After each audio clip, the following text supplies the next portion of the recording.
What's up, 20?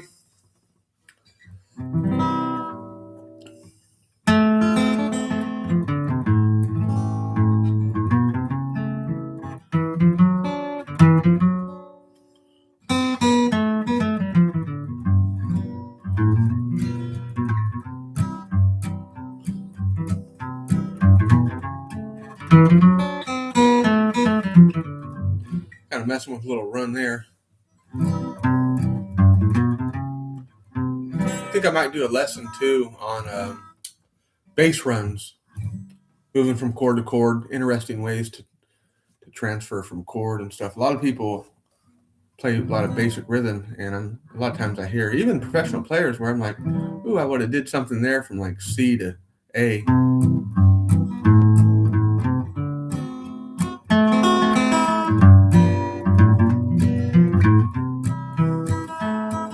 Basically how to spice up your rhythm, add some cross picking and stuff in there.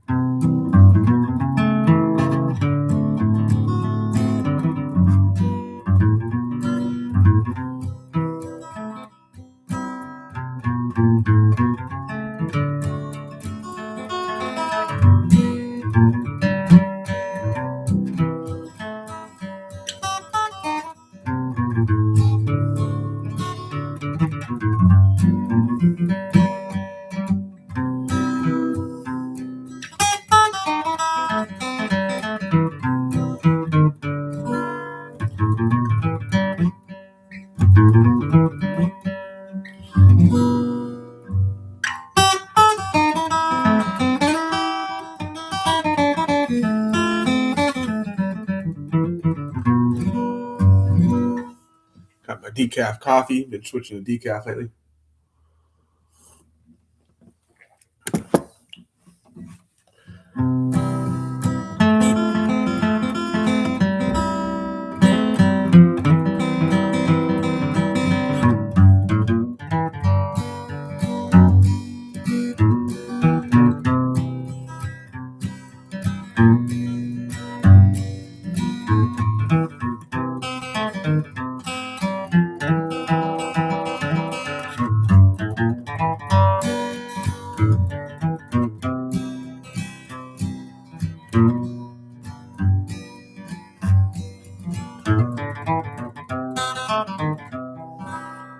Single Girl, Stanley Brothers.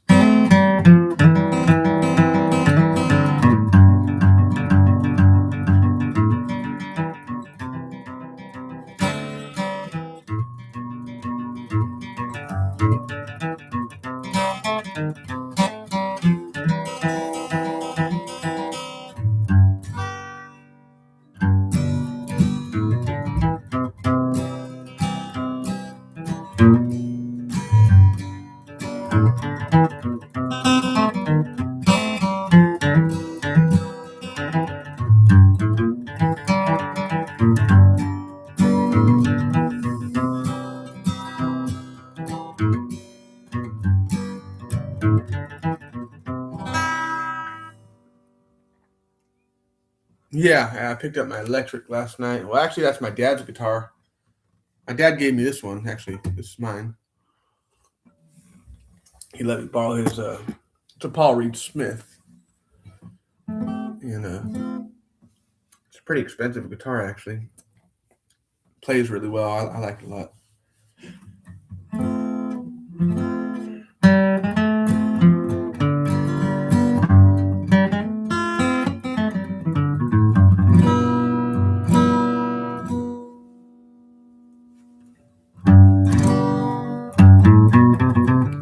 Billy, I don't think I've done a lesson on Billy and Low Ground. I'm not sure.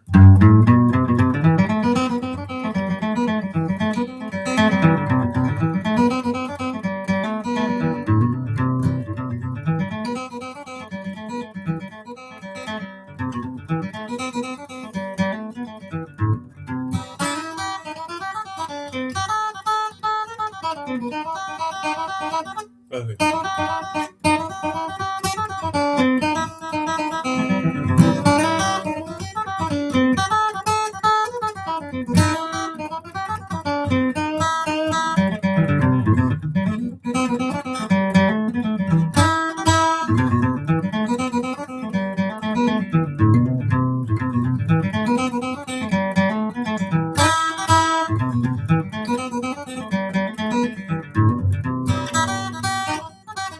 A little cross picking in here. I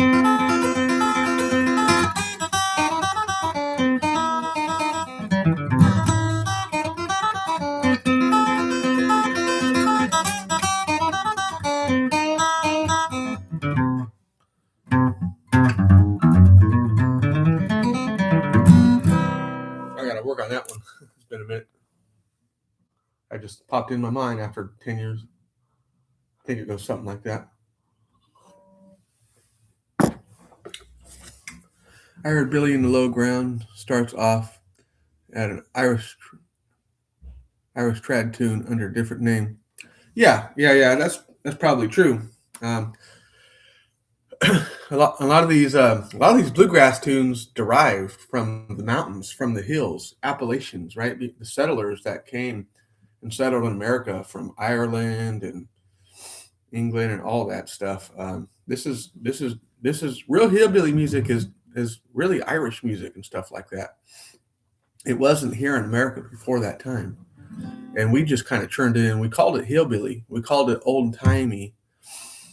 For a long time, it was just called old timey music. You know, like the Carter family and stuff like that. They didn't really know what to call it. It was hillbilly, but then they kind of Bill Monroe in the '40s coined his style. He called it bluegrass.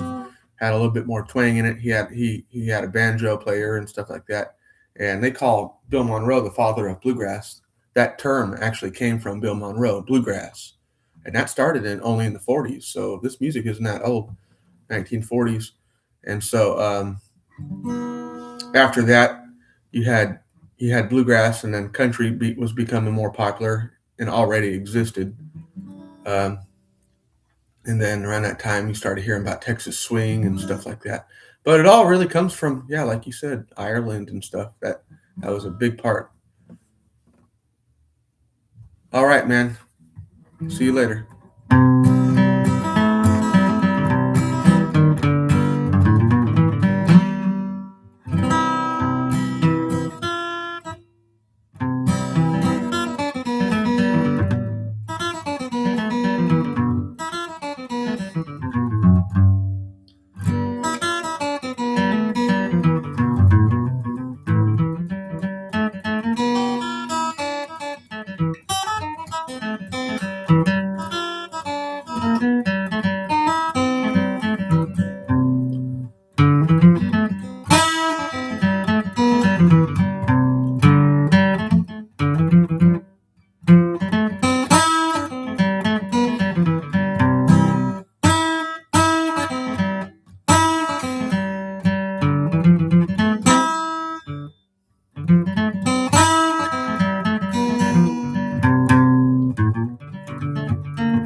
Let's see.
This is another one I want to do a read lesson on.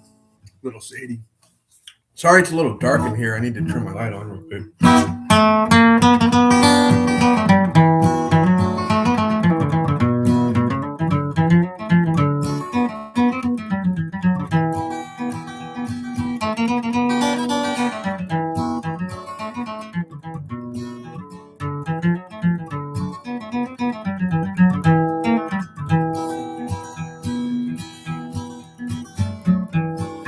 I need to sing it.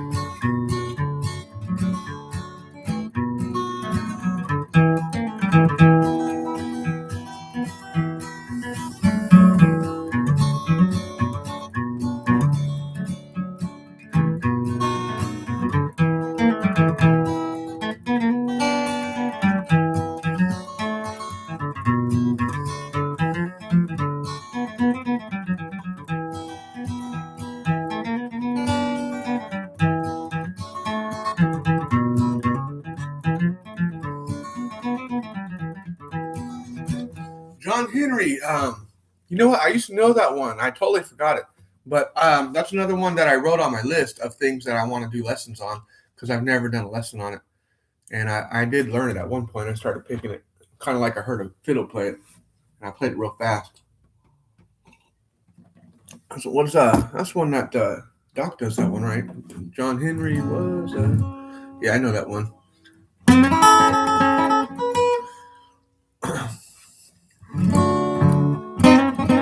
There's a lot of little double stops in there, right?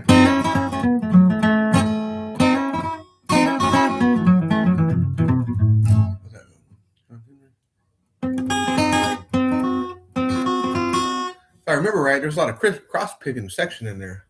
Let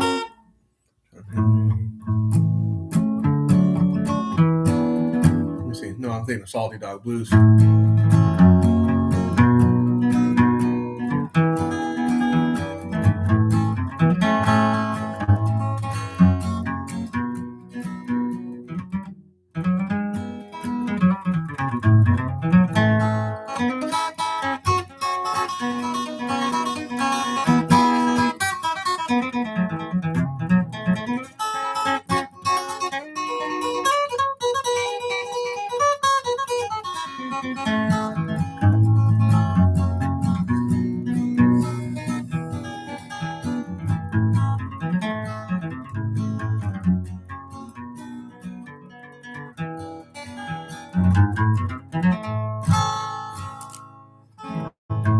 Need to work on that one too. Do a lesson on Salty Dog. I don't think I've done a lesson on Salty Dog Blues. There's different ways to do that song. I like to pick it. But I believe some brothers wrote that song. I think their name was the Morris Brothers. If I remember correctly, their name was Zach and Wiley, I think. Yeah, they wrote Salty Dog Blues. And apparently they had a pretty short career. They had a couple hit songs, and that was one of them. And they got a bad record deal or something financially, and they just couldn't keep traveling. And it was kind of a sad situation, but that song blew up. And they used it on that show, The Beverly Hillbillies, and other song. They also played it on Andy Griffith's show. The Dillards were the band. They were a different band. The Dillards, they were the Hillbillies. If you ever watched the show, Andy Griffith, they were the one that actually played in a band, and they played a bunch of bluegrass. I always, as a kid, thought it was like an actor band, like just fake, but my dad actually took me to go see the Dillards in Winters, California. We went and saw that band for like $10, and they were really good, actually. Even though they were old then, they were really good. And they played Salty Dog Blues. I think they played it starting in C position. I'm uncabled here at the 2nd fret, by the way.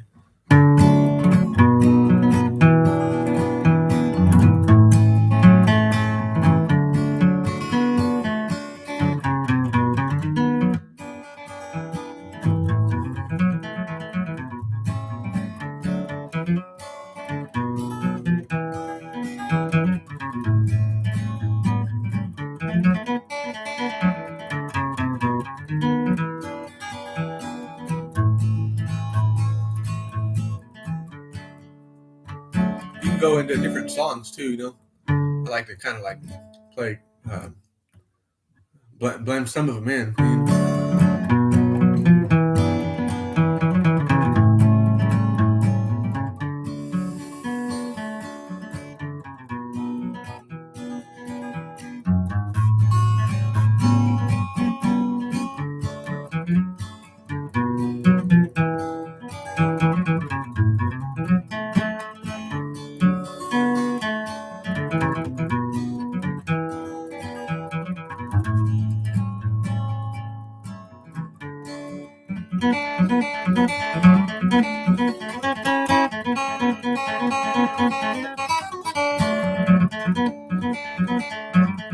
Back time, Eddie.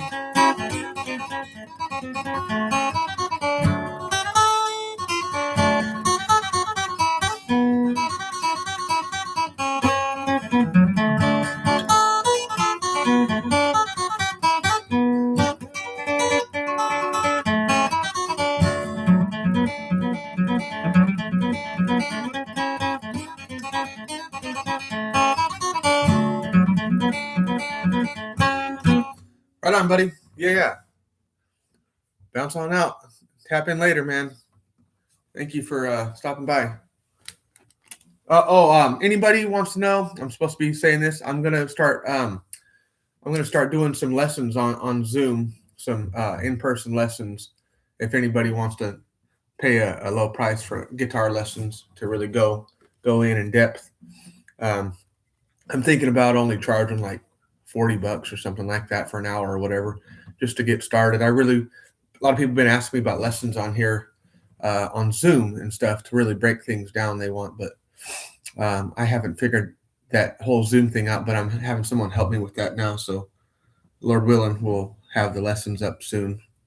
But yeah, stay for the lives. I'm looking to try to do these at least daily, at least a few times a week. So, and you can get a little lessons in here too. So God bless you.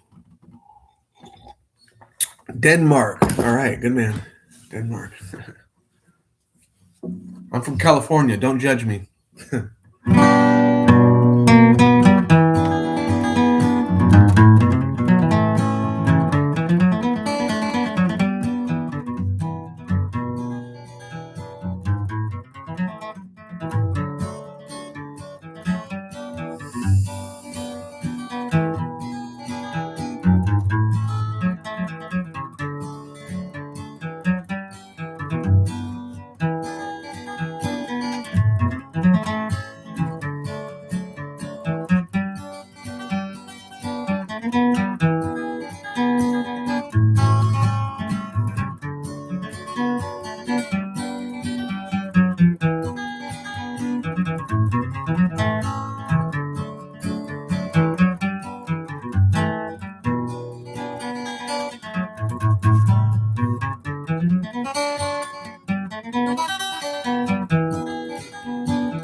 I'm trying to think of what song that is. I used to pick that one.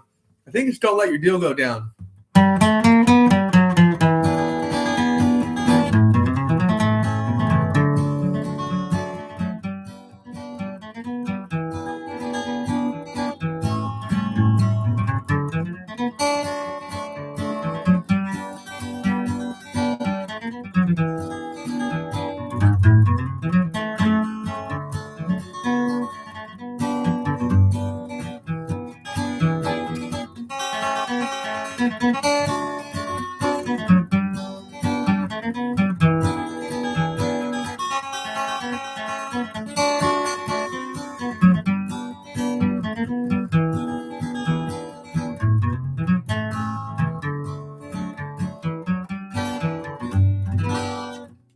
I think that's out of the key of F.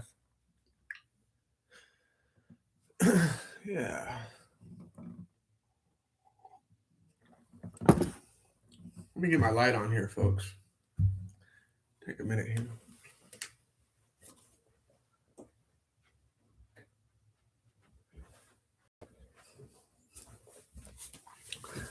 This is just, oh man, yeah, I just woke up, folks, so bear with me. Decided, why not do a little mini lesson?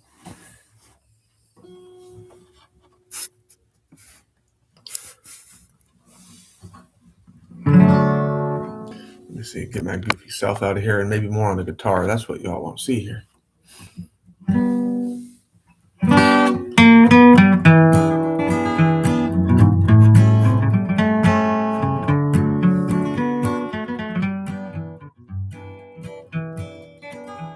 I like adding the thumb there, like Doc does on the F. It's easier if you got monstrous long hands, but a lot of people can get that bass. Sounds good. Add some depth, add some color to your chords. That's what I'm all about too. I'm going to do lessons on all this stuff, how to make, simple chords, if you only know 3 or 4 chords.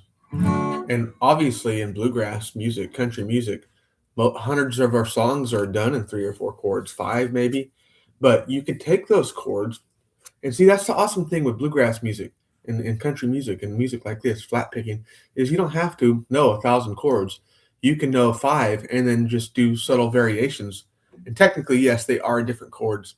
But if you know 3 or 4 chords, you could just tweak it, move a finger here, change this, and you can take a C chord and have 3 different Cs. For instance, this is Mon capo, 2nd fret. This is a C, standard, but there's different types of Cs. They sound weird, but sometimes in music there's a point for them. There's a reason. You got the C6, I think.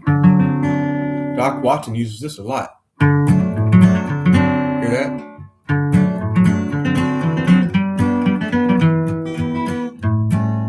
That's a little diminished G. I forget what the name of that chord is, but we got a regular G right here, right? Take that pinky off that high E string and put it on the D string on the 3rd fret. So you got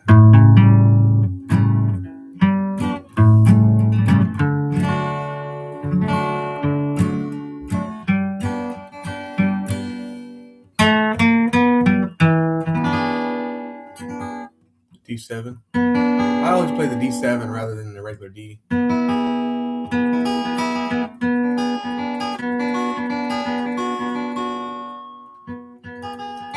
A lot of people want to cross pick too, so we're going to do re-lessons on all this once I get my video editing together. I want to make better quality videos since the channel's growing. So most of the stuff, pretty much everything I got on my channel is going to be redone anyway. I was always kind of thinking that, but I just wanted to get stuff out there because this channel really, I started it for fun, and basically everything I have on it now was done from my cell phone. So no good cameras, no anything like that. It's just literally what I did, everything with a cell phone. At least up until I got like over 3,000 subscribers. Hello, Sean. I'm Italian. I'm a flat picker student. Right on. Can I ask you some books for study? I have some difficult about finding sheet music. I play classical music. Okay, so you're a technical guy. You read music. I never learned how to read music, and I don't even know how to read tablature. But my dad knows how to read tablature, and he's going to show me, and I'm going to learn so that if somebody wants my version of how I pick something, that I can write it out and do like PDF, because a lot of people are requesting tablature.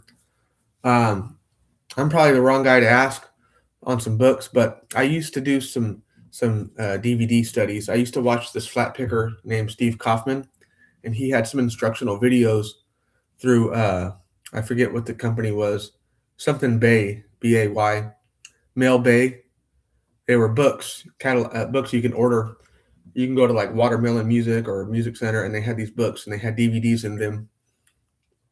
But all his videos are online as well, Steve Kaufman, and he's really good at like explaining the theory for a lot of stuff. But here's my honest tip: if you want to be a really good flat picker, and I teach this, and there's other great teachers on here too, but I like to teach people as many guitar licks as possible. I always say if you learn a lick a day and master it, a lot of people want to learn so fast. They want to learn 100 things, but if you learn just a lick a day or every other day, you've got 100, 200 guitar licks that are at your disposal that you can kind of go to and pull from.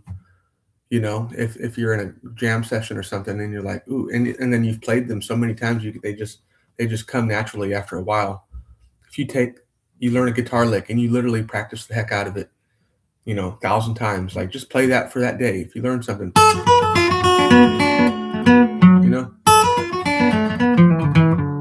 just play that 1,000 times.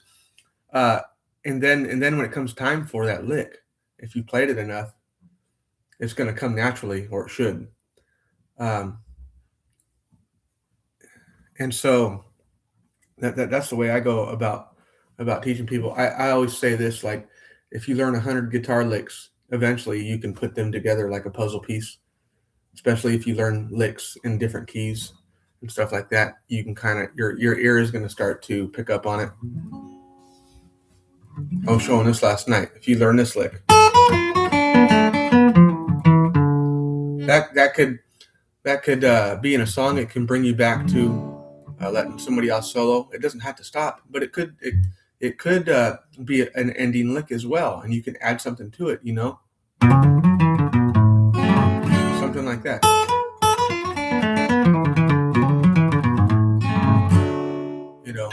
You just start putting these things together. Let's see.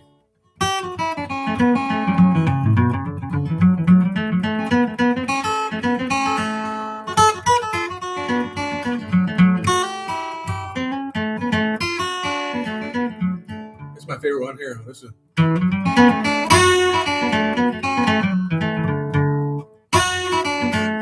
like to slide on that B string. Important thing is, don't just sound out the B. Make sure also, I was talking about this yesterday, make sure when you're fretting, especially for beginners, you fret on the very tips of the fingers. A lot of people are fretting with the pads of their fingers. And when you do that, you're at an angle on the guitar. So you're going to naturally hit strings. So take time, especially beginners.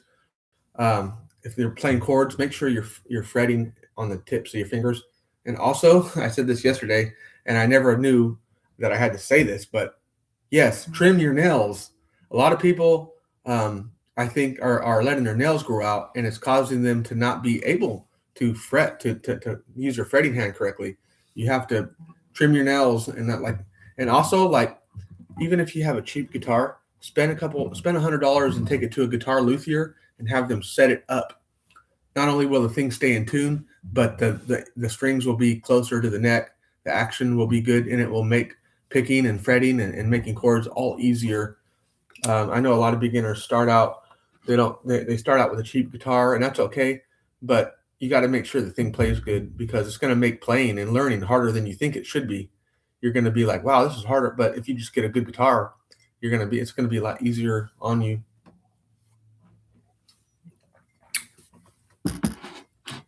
Hey there, plays.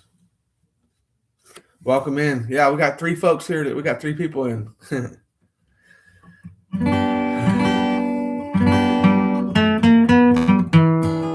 Yeah, we're just talking about how to learn, some tips and stuff like that. I feel like a lot of it's common sense, but people forget that. Oh, I've got to trim my nails. Yeah, even me, I can feel them starting to dig into the fretboard.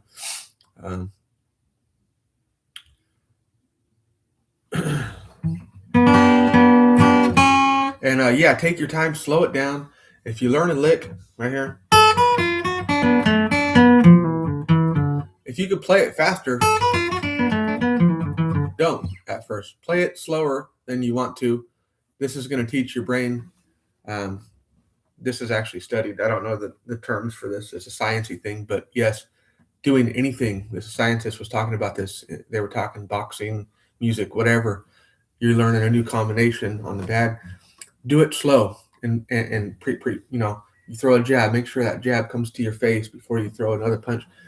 Do it. This breaks down the mechanics, and it teaches you. It seems like, oh, I could do this faster, and you probably can't. You probably could, but here's the thing: if you start doing it faster at first, and you forget one thing, you're practicing bad mistakes. And the science says that it's hard to unlearn things that you practice wrong. So people don't want to take the time to get out the metronome and play.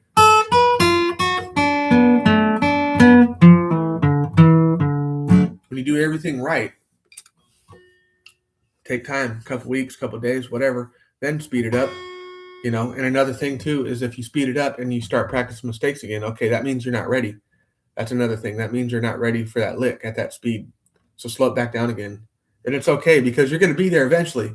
And by the time you get there, you're going to have it dialed in. And you're going to sound great. And you're not going to be missing notes and all that. You're going to be hitting. When I learned this guitar run here from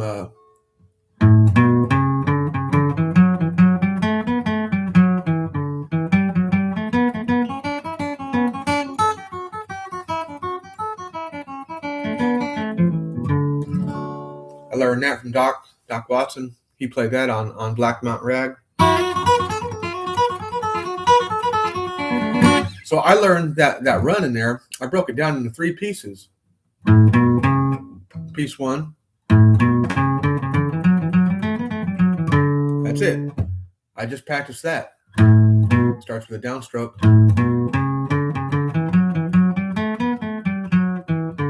And then the other one I learned the next day. And then the third day I worked on.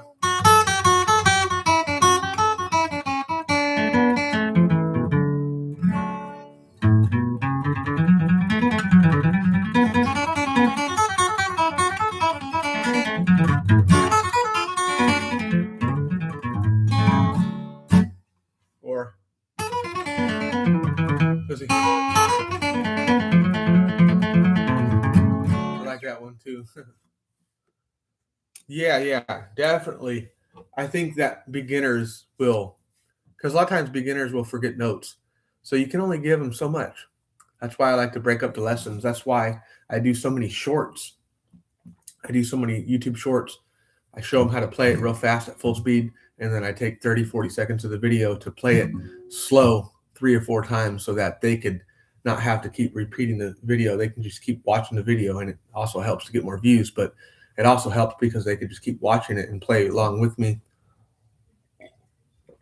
I did that for a lot of the guitar licks for Dust in a Baggie, especially that first one.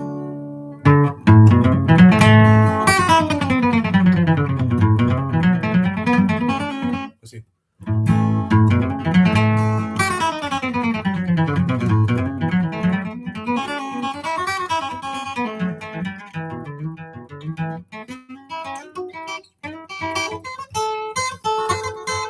Oh, that's the reason. I just showed him the intro. It's chromatic down, or just going all the way down. When you play it slow, it sounds like an exercise. It doesn't really sound that musical.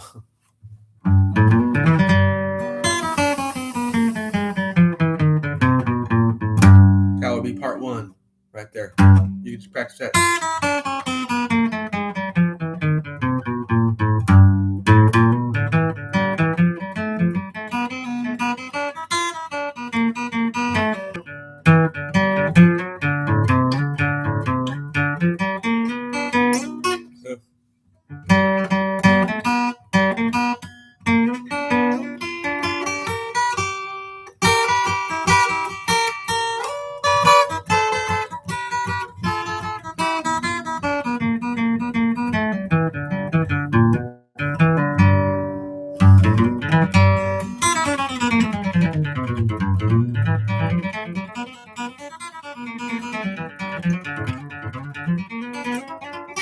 Oh, it's been a while.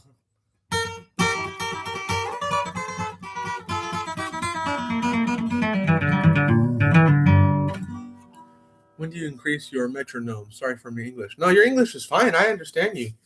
You know, most people that learn bluegrass music are, kind of country anyway. You know, I don't speak great English either. And I was born here. I was born and raised here.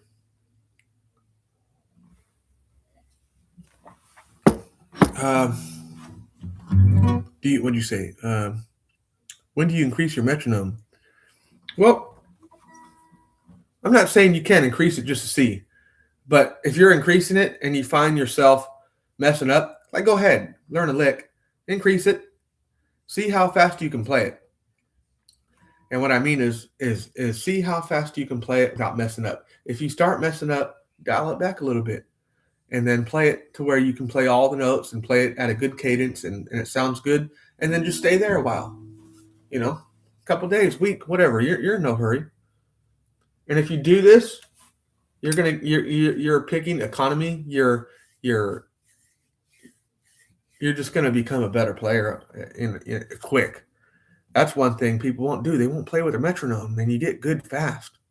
And you're always in time. And when you jam with people, you're not annoying because you're on it. you know when to take the break, you know everything. So you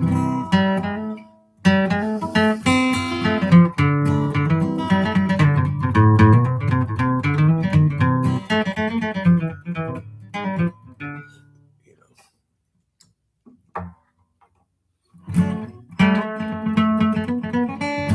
Like Salt Creek, a lot of these songs are fast, but sometimes it's good to just play them kind of like medium.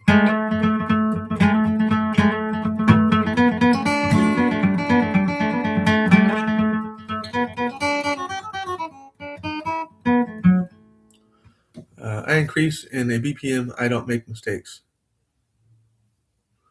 I increase when in a BPM. I don't make. Great. Yeah, just then play it at the speed you can play it at. That's the best thing. There's no like perfect example of what to do, but just don't be practicing mistakes. That's the whole point there.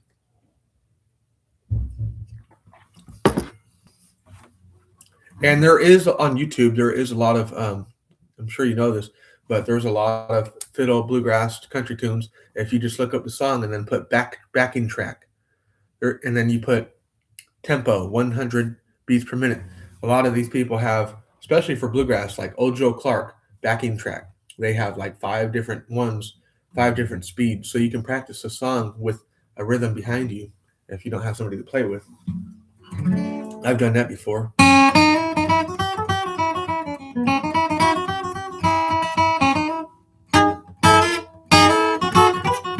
Let's see.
Kind of medium speed, Old Joe Clark.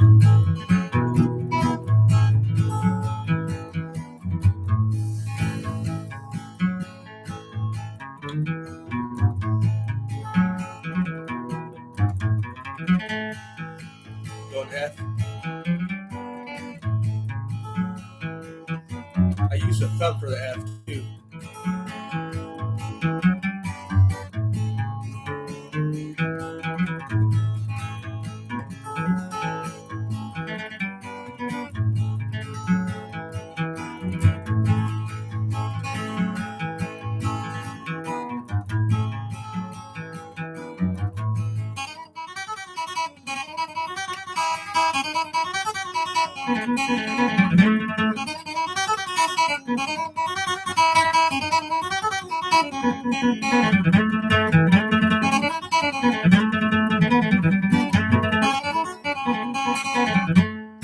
About as fast as I can pick it. About my arm falling off.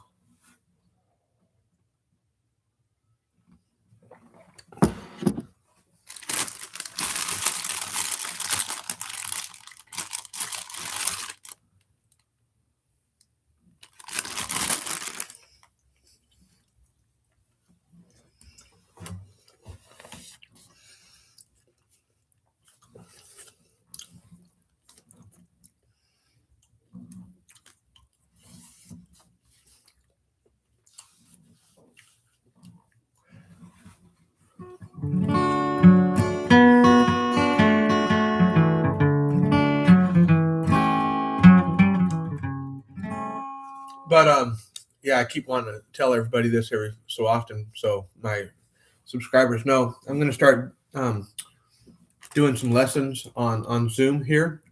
I'm going to start doing some in-depth lessons. If anybody wants to come in one-on-one, it's going to be Zoom. and we can kind of work on certain licks. I feel like I'm going to start the lessons for beginners and work on rhythm, work on like alternating rhythm, work on bass runs and stuff to get really a grasp. And I'm not going to charge that much. I'm thinking I'm going to be a lot lower than a lot of these teachers, but probably going to do hour lessons and even 30-minute lessons for the people that don't have a lot of time. But yeah, I'm going to start doing that here on Zoom pretty soon. If anybody wants like in-depth lessons. What's up, Bird? I haven't seen you in a minute.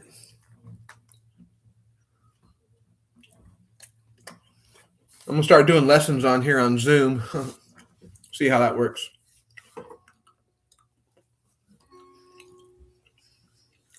But I'm always gonna do these lives too for free and all that stuff too, and put out free content. But some people want some they want to like have me as their teacher and get some one-on-one stuff. And I'm like, oh, okay. Well, I never knew how to do the Zoom and all that stuff, but somebody's trying to help me figure this stuff out so I can get doing some lessons. Honestly, I'd like to do this YouTube stuff full time. That would be sweet. I would like invest all my time into this if I can make some money.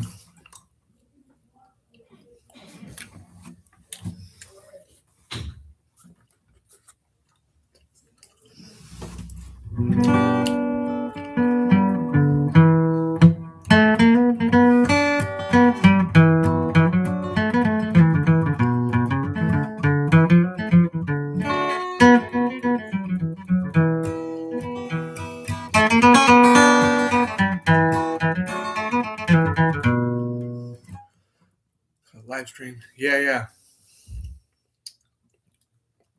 I'm trying to go on every day now just to get my this time I want to be consistent and not kind of fall off here and there. I'm surprised the channel has 4,000 subscribers, but it's growing even though I'm not on here a lot. So that's good. That's good news. But yeah, I definitely need to come strong with some lessons and these lives. And I'm thinking about doing paid lessons. I'm going to do like $40 lessons. Honestly, I don't want to start too high. I just want to make a little cash and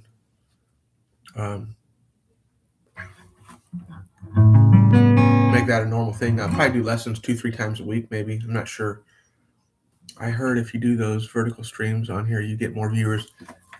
Vertical stream. Oh, you mean like that? Oh, yeah. Really? Well, I'm on a laptop. Maybe you mean use your phone or whatever? Yeah, I heard that too. Maybe I need to get another phone.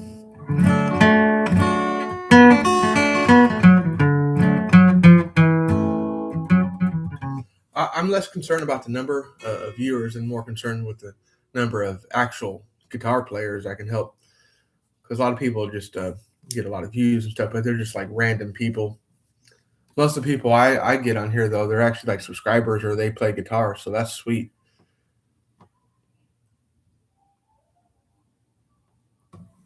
Yeah, I don't know how all this internet stuff works. I'm still figuring it out myself.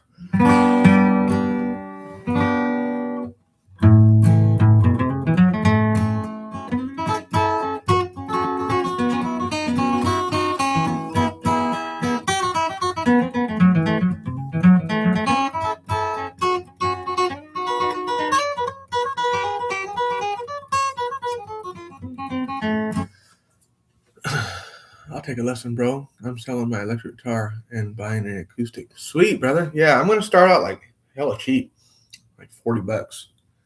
A lot of these guitar teachers are like teaching like $100 and stuff. I'm like, dang, that's expensive.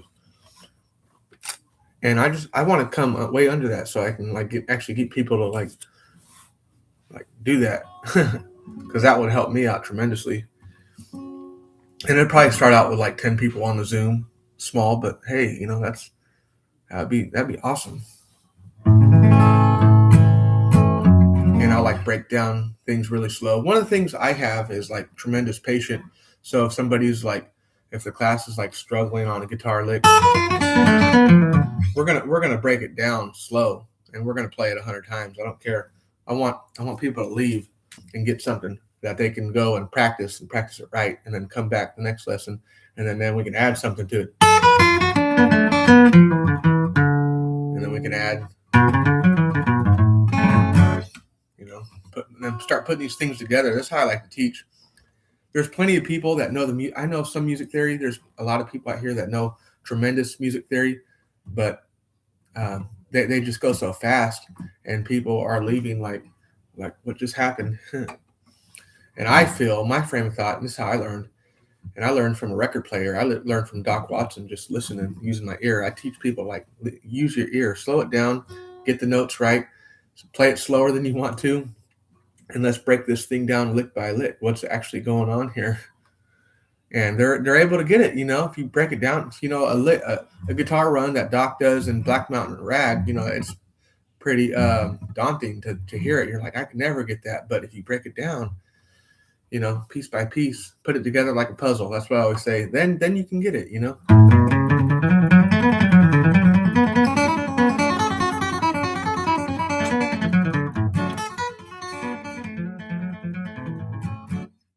was talking about that earlier. Break it down in like 3 parts. Here's part 1. And then just practice that.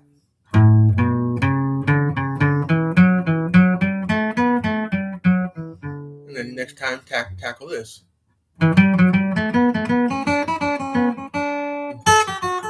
Day 3.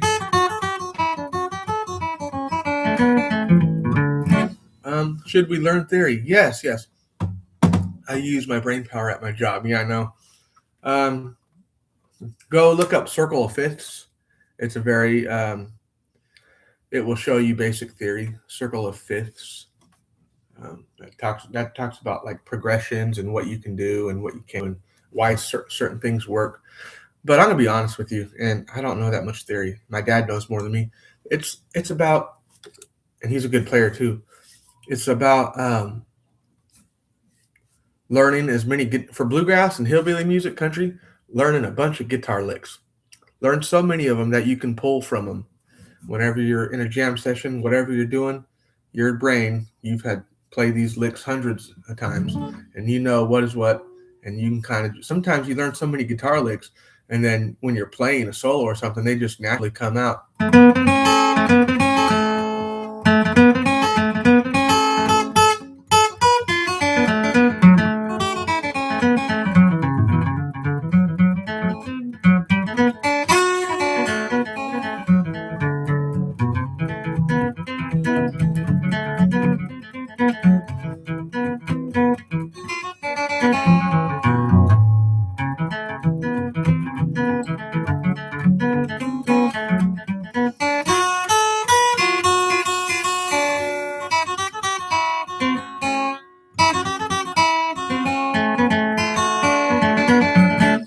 Hi, mate. Hope you're having a nice day. Yeah, I am 78. Welcome in, man.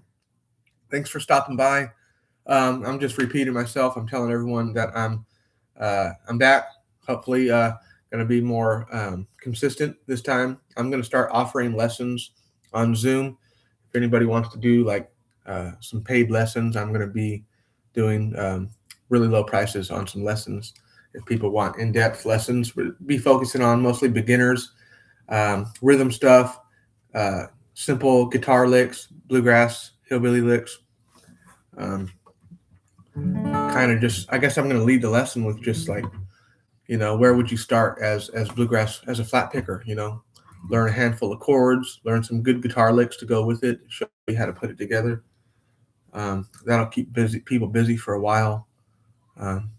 If somebody has like a request or something, if enough people has like a request on like, hey, I want to learn this Billy Strings lick or this person's lick or something, or a song, maybe we can then tackle that and then do that on a lesson or something like that. But for the most part, just like showing a bunch of guitar tricks, tips, things that are going to make you a better player, that a lot of people don't talk about.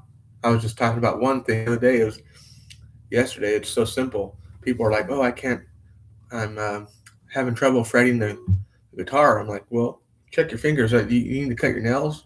A lot of people are like, "Oh yeah, my nails are really long." Well, shit, cut your nails, and they're like, "Yeah, I can fret the chords now, and the strings aren't ringing."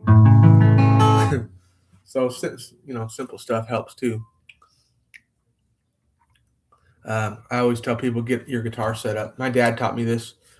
If you have a cheap $200 guitar, that thing will play like a $2,000 Martin. If you take it to a guitar luthier, spend $150, have them set that thing up, that $300 guitar will play like $1,000 guitar.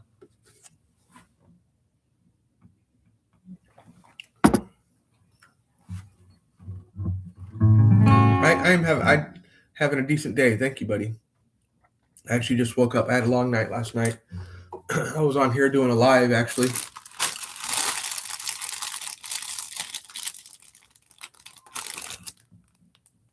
I had to get my cookie.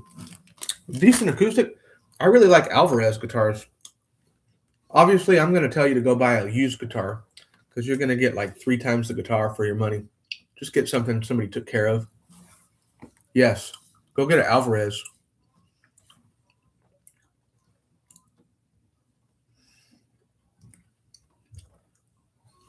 They make fantastic guitars.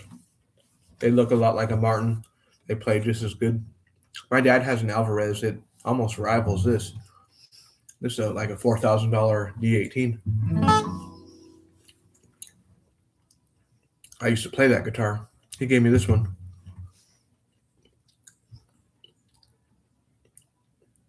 This is a D18 Golden Era. I don't know if they make these anymore. I don't know what year it is. But these were made to model the 30s guitar, the pre-World War II guitars that everybody wants that are like $100,000. This is basically a copy of those with like the same specs and whatnot. Mahogany back and sides are mahogany, and then I don't know what the top is. I'm guessing spruce. I'm not sure. But here's what I would do. I would say go buy the guitar that you want, that plays best for you, that looks good to you. Spend under $400 for it, and then take it to a guitar luthier and see if it needs a setup. You might only spend $50, and then that thing is going to play like a dream. And buy a used one, because a $400 guitar that's used is probably a $1,000 guitar. So don't go to Guitar Center. The only thing you need to go to Guitar Center is to go grab a handful of their picks and just be like, bye. Need to get some guitar picks. They're free, so just grab a big handful. Put them in your pocket.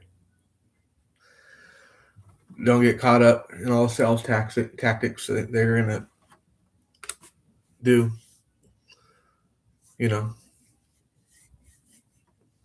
Sometimes they do have a really good guitar in there, and you're like, wow, this is great. I bought an SG there, 2009 SG. What's wrong with Guitar Center? Nothing.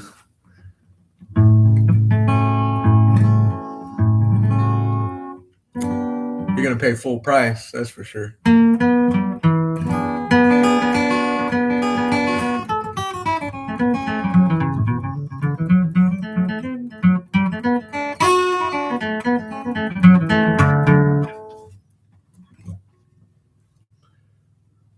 Okay, well, that's fine. Just I would say go get it set up. Go take it to a guitar luthier. But if it plays decent right now, then that just keep rocking on it.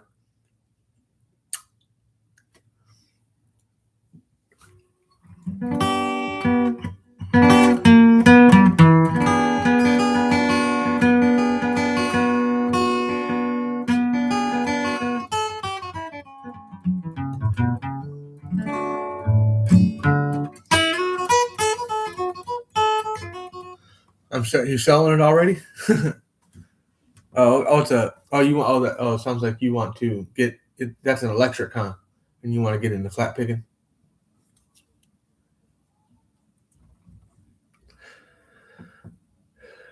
Yeah. I don't really listen to heavy metal anymore. I'm getting acoustic. Right on. Yeah, I played a lot of metal growing up. Faceless, Born of Osiris, Veil of Maya, all kinds of technical death metal.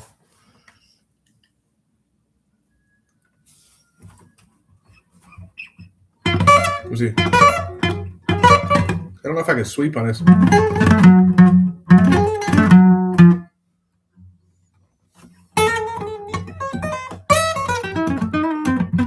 Oh.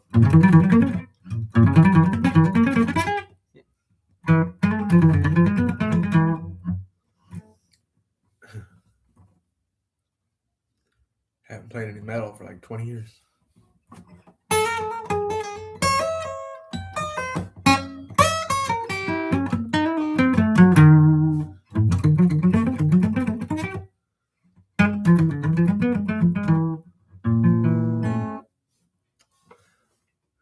Let's see. Oh, you know what? I need some coffee. Y'all can give me like 30 seconds. I want to go heat up some coffee real quick. Some decaf.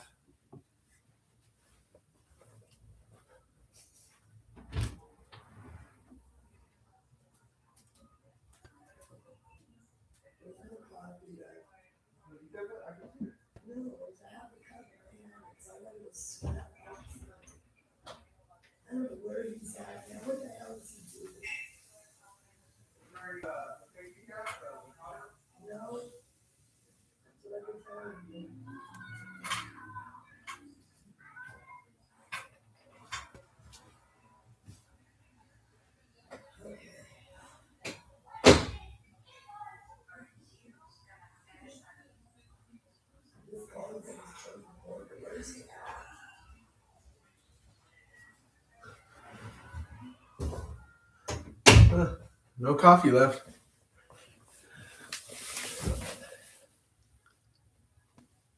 All right, man. Have a good day, buddy.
There's a lesson we could do on a Zoom.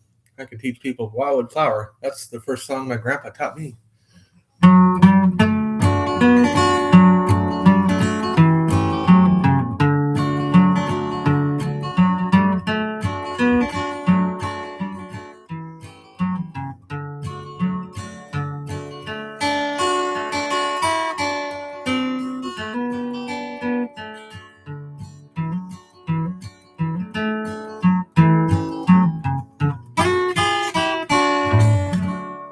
Good one. You can bluegrass it up too.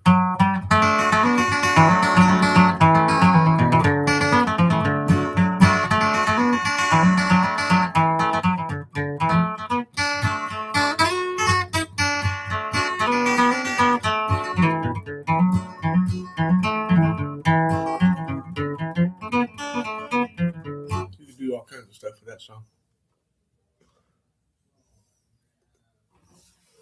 Right on, brother.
So my grandpa did it. He went back into G. He kind of transferred from C to G, and then go back to C.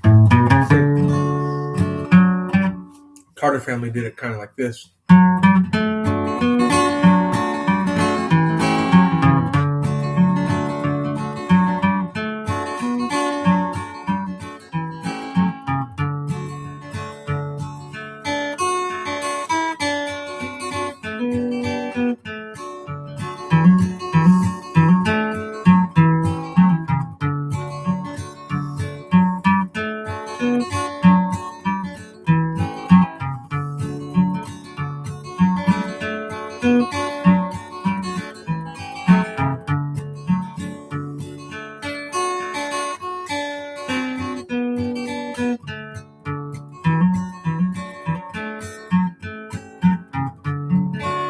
I like adding that.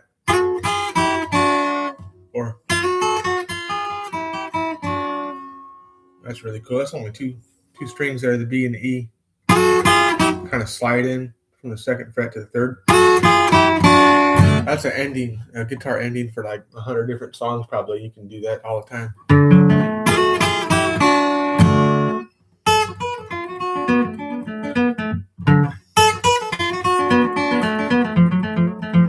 But yeah, welcome in, Presley. Are you a guitar picker yourself? You play some music? How many people here are actually subscribers to the channel?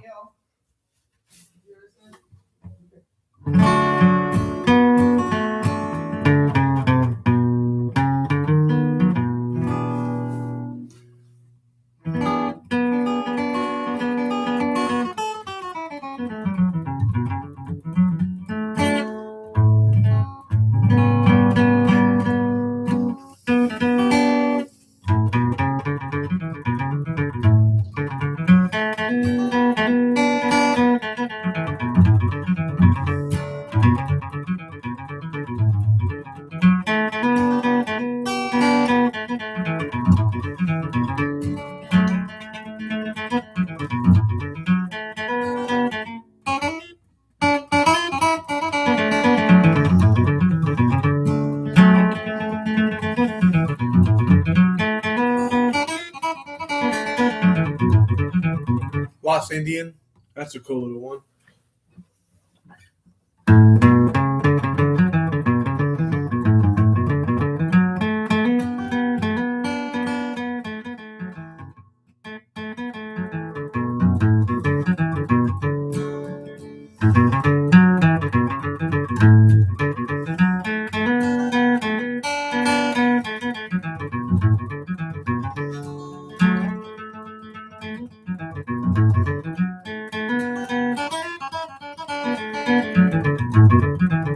I like that little run there.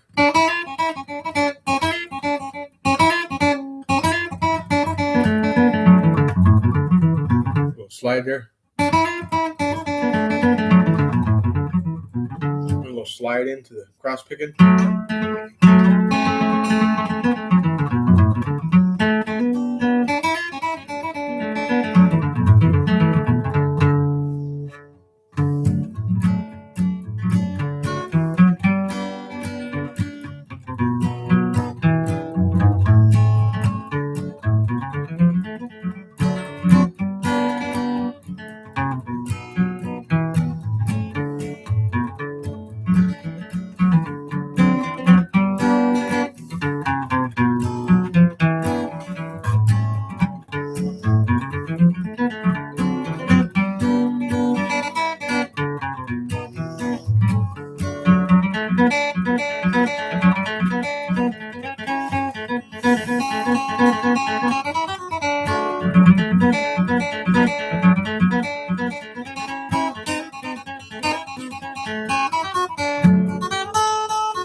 Little Ragtime Annie there.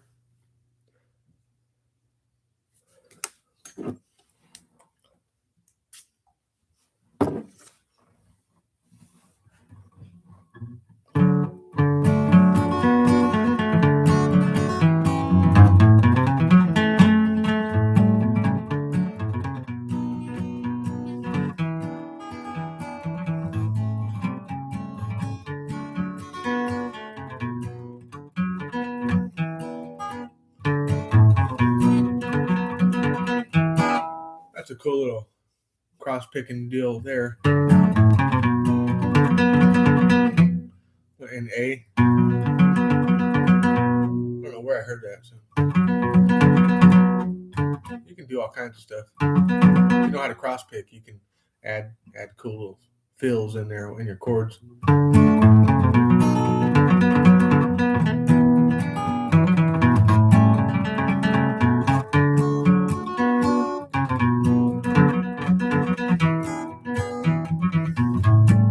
Sometimes it comes out, sometimes not so much, but you kind of just play around with it.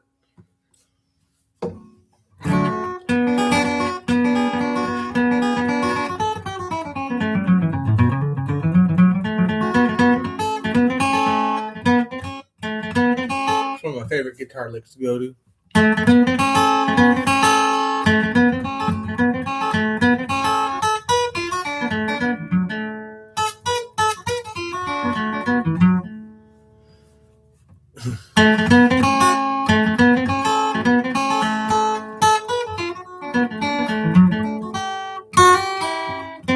Beaumont Rag, especially.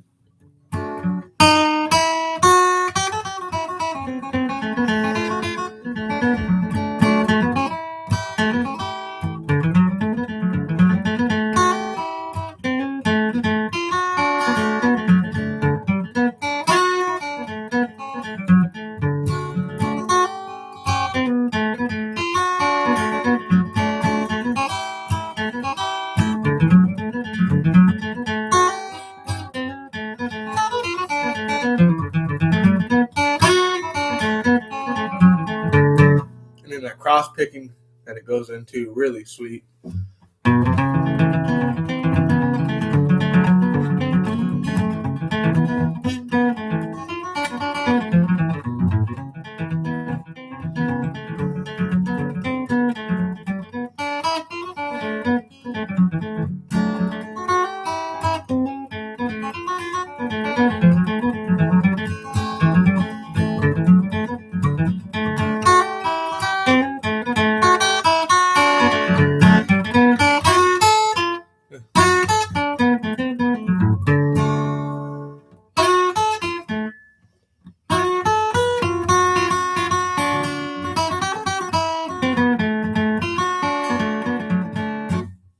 Beaumont Rag is one that you can kind of just mess around with. It's really a good one to like kind of play around with the licks.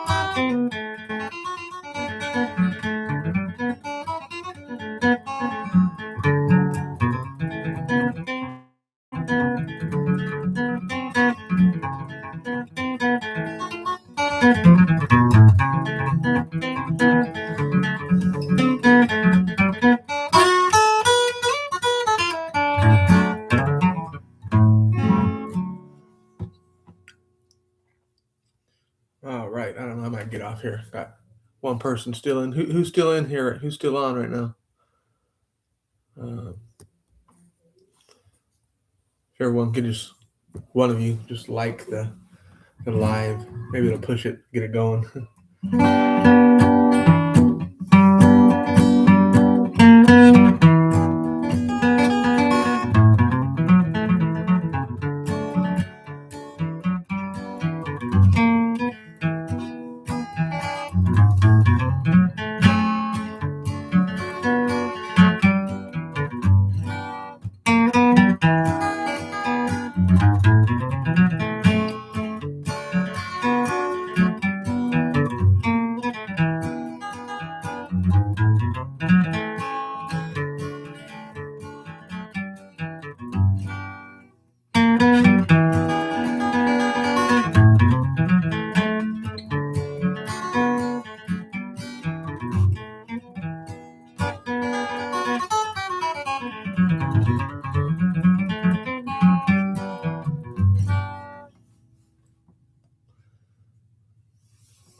Hey there, what's up, 89? Welcome in.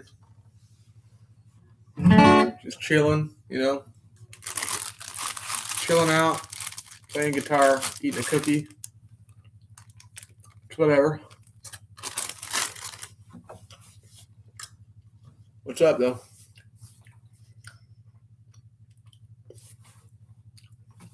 Letting everyone know I'm doing lessons on here on Zoom pretty soon. Be doing I'm going to charge like low prices compared to like other people, like $40 an hour probably. A lot of people have been wanting lessons on Zoom, but I haven't been able to figure it out till now. But I'm going to do these lives. I'm going to hope to do these many times a week just to give people some extra stuff.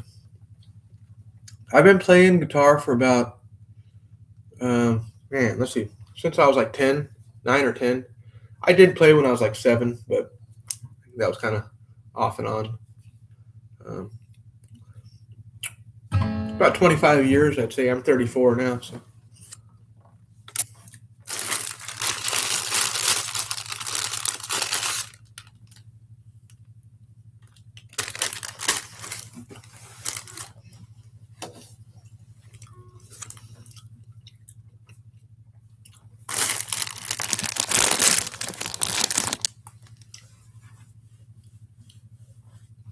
How about yourself? How long you been playing?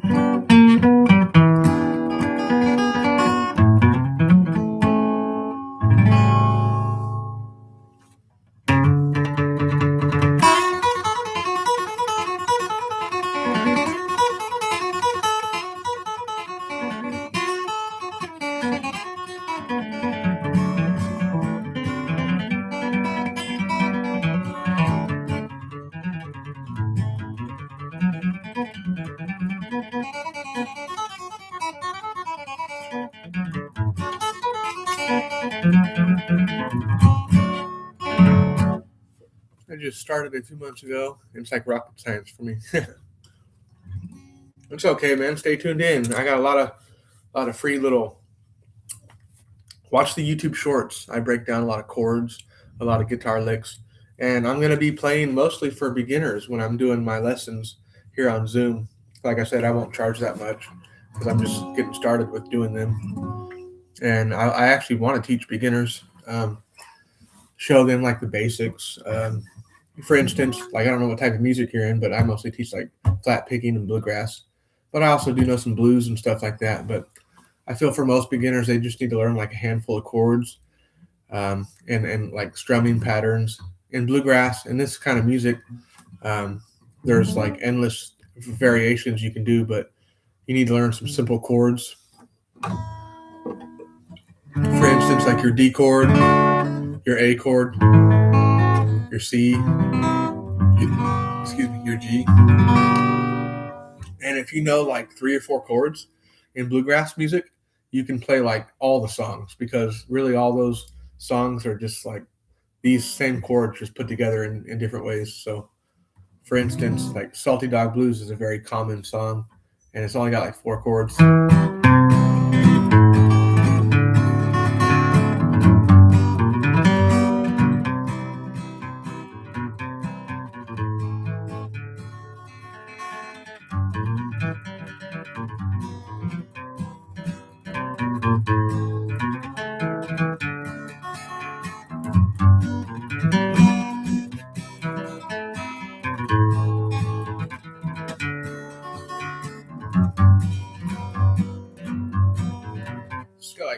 like 4 chords, and some variations of the chords, but it's very, very simplistic when you break it down.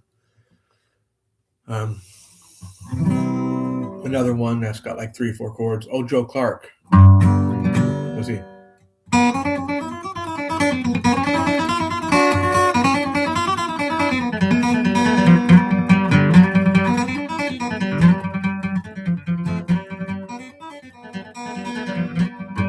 Starts out in G.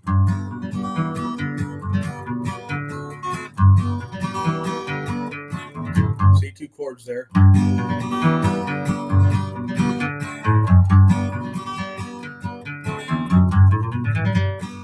So it changes up, and now it goes from the G to the F.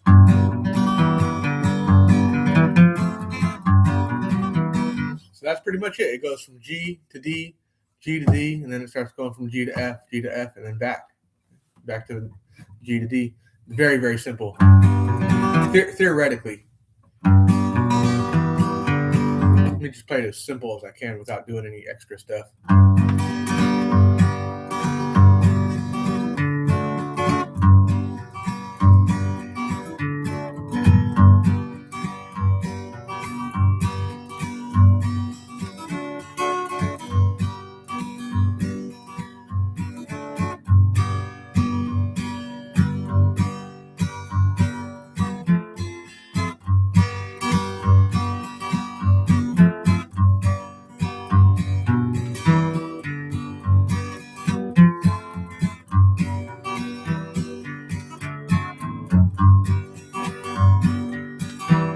Start adding in those little notes right here.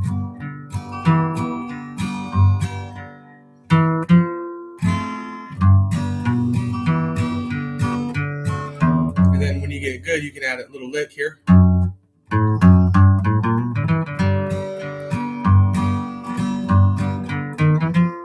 These little notes, little walk-up notes, playing notes to move you from chord to chord, They're I call them walking notes or bass runs.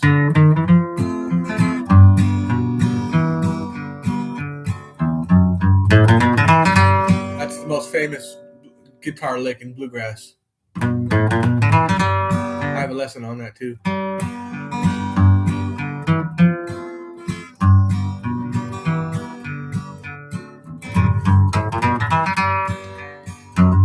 Little hammer-ons. That's very common in bluegrass music.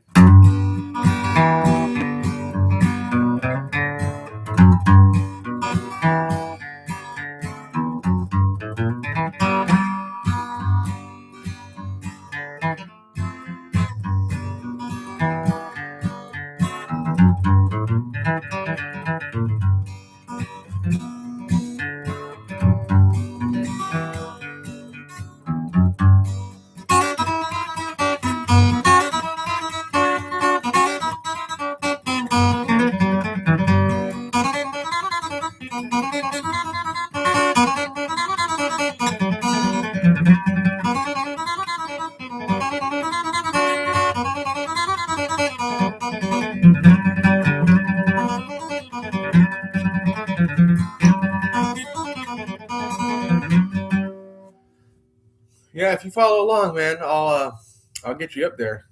Just start watching all the free content on here, the shorts in particular, because I play a lot of guitar licks there. I start the video out by playing at full speed to hear what you sound, so you can hear what it's going to sound like once you get it.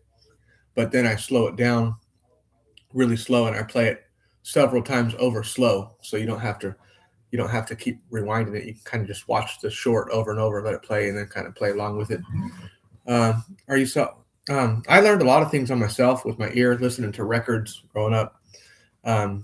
But I learned from my dad and my grandpa as well, and other players. I learned a lot from people, but I learned a lot from just sitting down and listening and using my own ear. But I like blues too. I used to play metal music, do all kinds of hardcore metal and stuff growing up as well. Rock, a lot of blues.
appreciate the subscription. Yeah, right on, dude.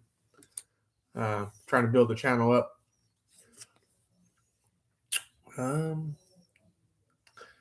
Yeah. Go through all the shorts, watch those. But yeah, the lessons that I'm going to do on Zoom in person, I'm thinking about charging like $40 an hour, which is a lot cheaper than most guitar teachers. But just because I want to get started with it, and I want people to like, not pay so much, but I want them to come back and like do other lessons. My style of teaching, I have a lot of patience. If somebody's like slow on something, I have a lot of patience, so I can like break it down, show them exactly like what fingers to use. That's what a lot of people are confused. What do I do with this finger? Here's what we're going to do. Basically, like use this finger right here, and we're going to walk up. Basically, step by step kind of teaching. You don't really need to know a lot of theory, especially in bluegrass. There's not a lot of theory in bluegrass. You got like 5 chords and variations of them all. Really, bluegrass music, flat picking music is just about knowing a lot of guitar licks and knowing a lot of chord variations and knowing a lot of songs. And when you know a lot of guitar licks, it's easier to learn these songs because all these songs are comprised of these guitar licks and stuff like that. That's what people don't realize. So if you learn 100 guitar licks, you can play like 30, 40 different bluegrass tunes, fiddle tunes at least.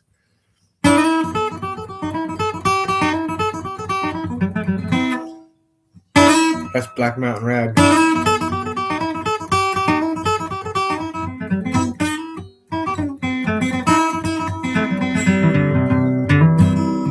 Are you going to post info about Zoom classes? Yes, that's all coming up soon. I have somebody helping me with this. Yes, stay tuned for that because I will be doing lessons. Hopefully, if I get some people. A lot of people are interested throughout the duration of my channel, but I've just always been promising it, but I've never figured out how to do all that. But I actually have Zoom and everything downloaded right now. I just have to get the pricing set up, and it will not be that high, I promise. And I'm going to probably offer 30-minute lessons and then hour lessons as well. I feel like a lot of people will probably like want 30-minute lessons because especially for beginners, you don't need to learn a bunch at once. You just need to learn a few chords, a few little tips and tricks, and maybe a guitar lick or two. And that's like enough for them to work on. Beginners just need very little, and then they can just work on that over the week.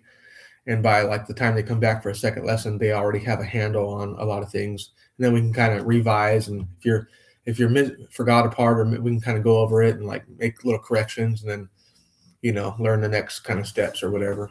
For instance, like a lot of people want to learn that bluegrass tune. It's very popular, Black Mountain Rag.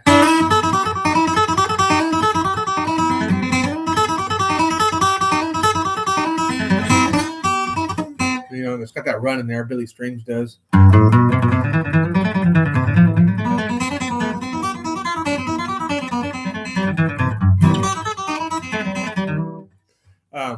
It's a lot, but if you break it down in sections, for instance, section 1,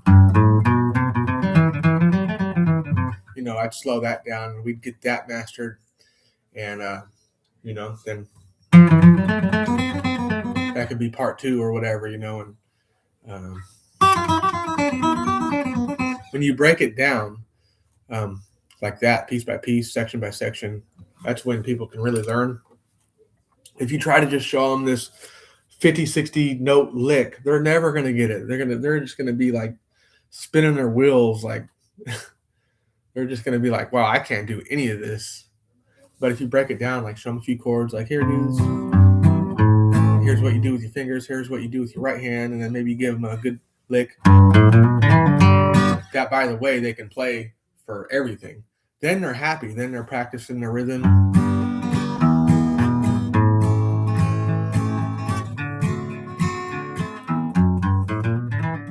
You're like, wow, I can like play something that sounds like a song, because in bluegrass it is.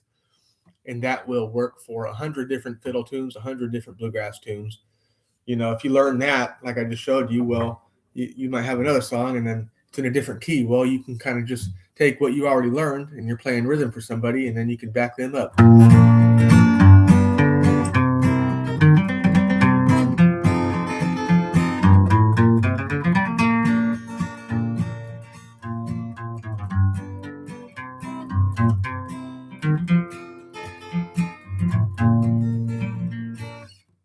info. Very beautiful guitar. Play, my dude. I'm gonna check your Zoom lessons for sure.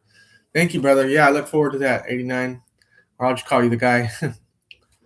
Right on, brother. Yeah, I'll be posting it on my. Check out the posts section for the channel, and I'll be making video content about it as well, YouTube Shorts and stuff like that.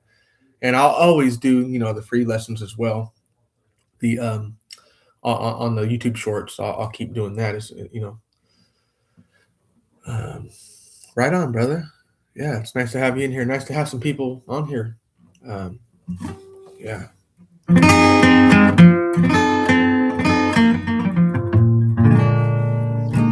Ragtime Annie, that's a good one.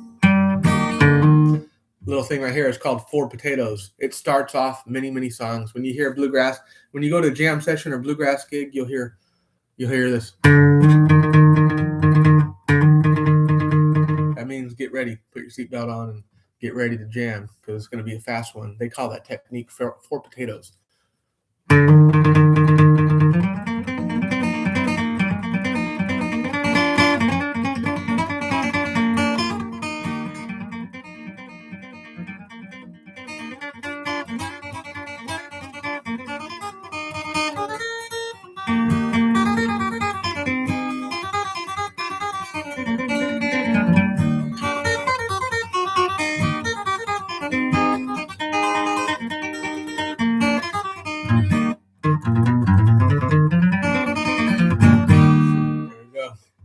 That's another ending guitar lick right there.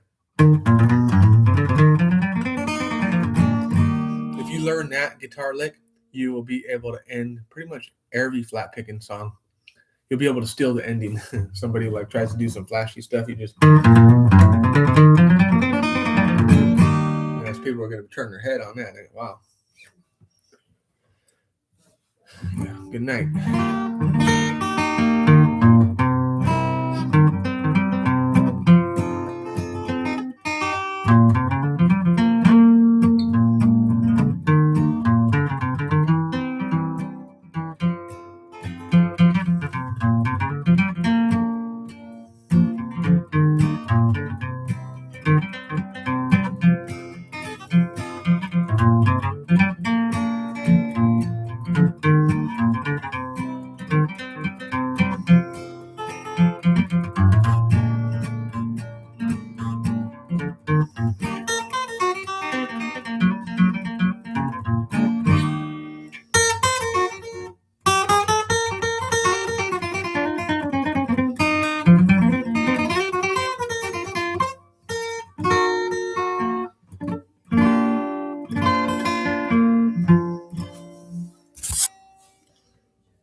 So yeah, I just screenshotted your name so that I could see you and remember you for the upcoming lessons. I'm trying to remember everybody's name. We got Larry in the house. We got the guy. It reminds me of that movie, the blue guy. Forget the movie where he. It's about a video game. I think it's just called Guy. Maybe, I'm not sure. He doesn't know he's in a video game. He doesn't know he's fake.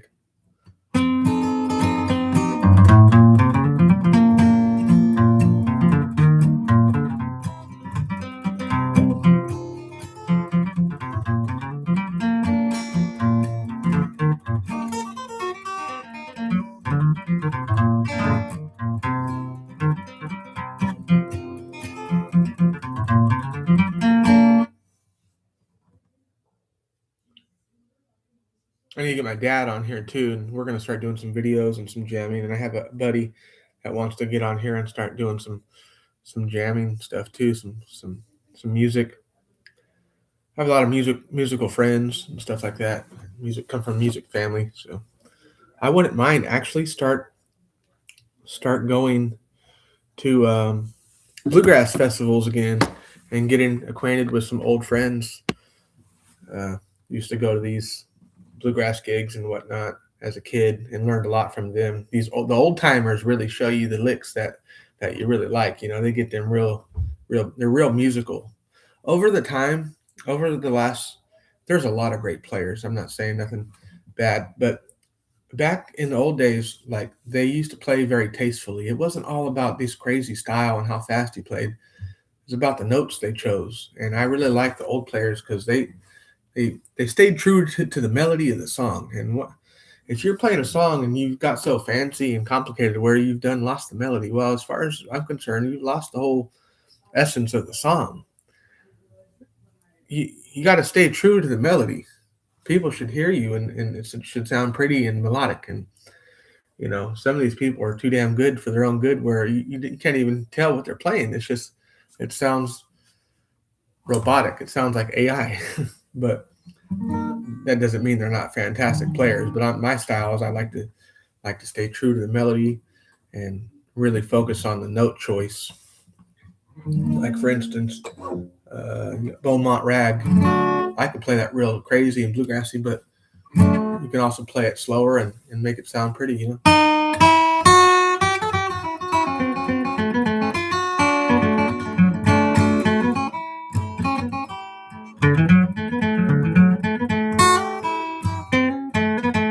Not a lot going on.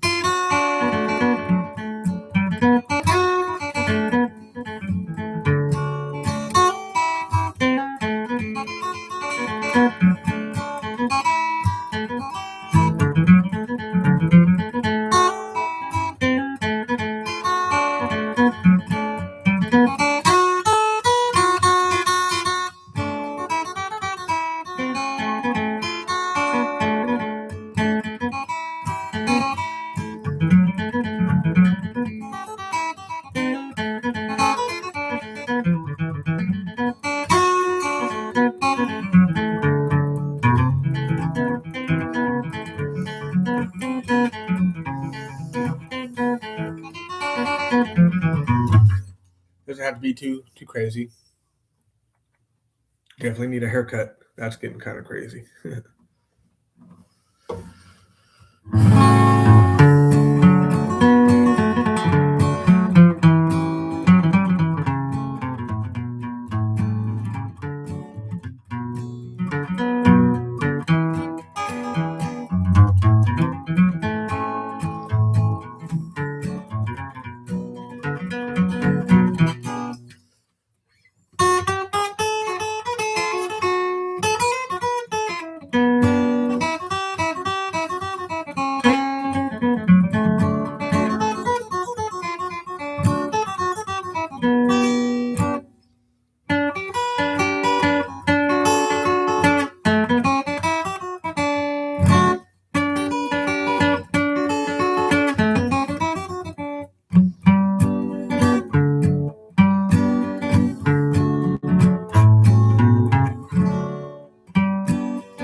All right, folks. I think I'm gonna hop off here since there's only like one person in here. Not sure who it is, but God bless you all. Talk to you all later.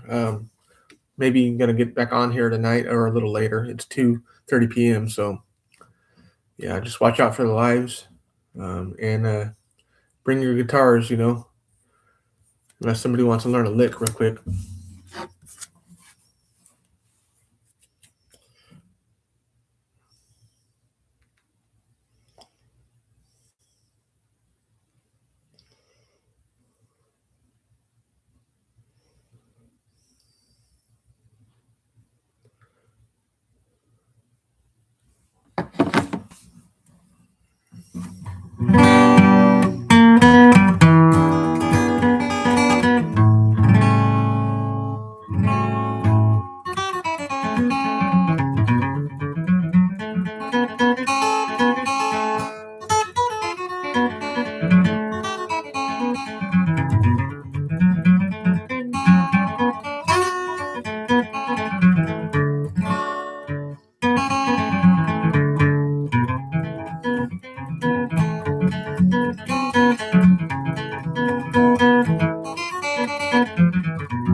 That's a cool little lick right there. Heard Doc do that one time.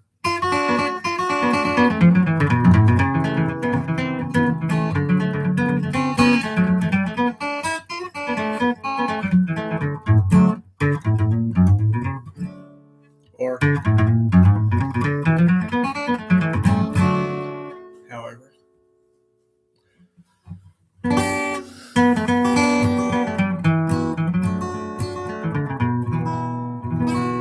I need to break some of my old songs I used to play out of the vault.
All right, I'll get off here, folks. I'll tap in with you all later.